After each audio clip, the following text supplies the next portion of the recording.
This is only phase one of President Biden's proposed infrastructure effort.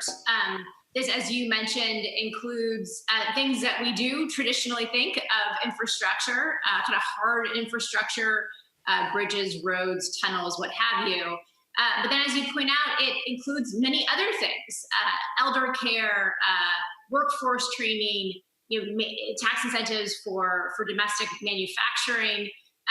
So in this bill, are there many Democratic priorities, many pro-union priorities? For sure, but I would just say this is in some ways just a preview of a broader set of Democratic priorities that will come in this sort of second proposal, which should be forthcoming over the next few weeks or so. But as you very much rightly point out, Congress is going to actually be doing the legislating here. And so in some ways, President Biden is providing a framework of his own priorities. And sure, are they representative of broader priorities of the Democratic Party? Absolutely. But, and big but here, he's also trying to navigate incredibly narrow majorities in both the House and the Senate. So our view at PIMCO is that this will be very iterative and likely will be watered down in sort of the final bill. So what you see as a proposal is not necessarily likely all going to manifest into law. Ultimately, Libby, do you think this gets passed? We think something gets passed for sure. We think that it probably does sort of balance towards more of the harder infrastructure than some of these other things that had been proposed. Our view is that we see a $2-ish trillion bill kind of signed into law by the fall that would include some sort of tax increases. So that's not necessarily a net impulse. Kind of the net impulse to the economy is somewhere between 1 and 1.5. But we also need to be humble here, and this is all sort of speculative. We'll sort of see how the machinations over the next few months go, and that's what we're really talking about. We should just investors in the market should just realize that this will not be like the COVID relief, which was proposed and then signed into law shortly thereafter, sort of a 6 weeks, very expedited time frame. This will take months, and so fall is the likely time frame. Yeah. And the president is he's been in Congress since literally I was 1 year old, 1972. He's been doing this a long time. He knows how to work it, right?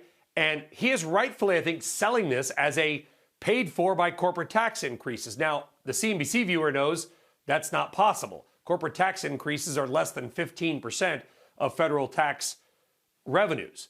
So given that, Libby, this is mostly, do you think, going to ultimately be a deficit spending plan? In other words, paid for by debt for the majority? Or is there some magic way that corporations and high-income individuals, about 2.5 million people, would probably fall under that $400,000 filing, $200,000 for individuals? Can that actually pay for it? Yeah, so I think we need to reserve judgment. Honestly, I think it really is predicated on how some of these meetings go over the next few weeks with Republicans. President Biden, as you point out, has been in Congress for a very long time, for the whole duration of my life, Brian, in case you were wondering. I think he rightfully, understandably knows that including corporate tax increases here is a total poison pill for Republicans.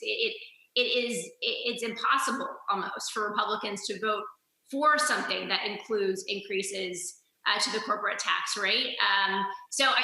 We'll see if they end up being included in sort of the ultimate iteration, but it will really be predicated on whether he decides that he really does want to work with Republicans.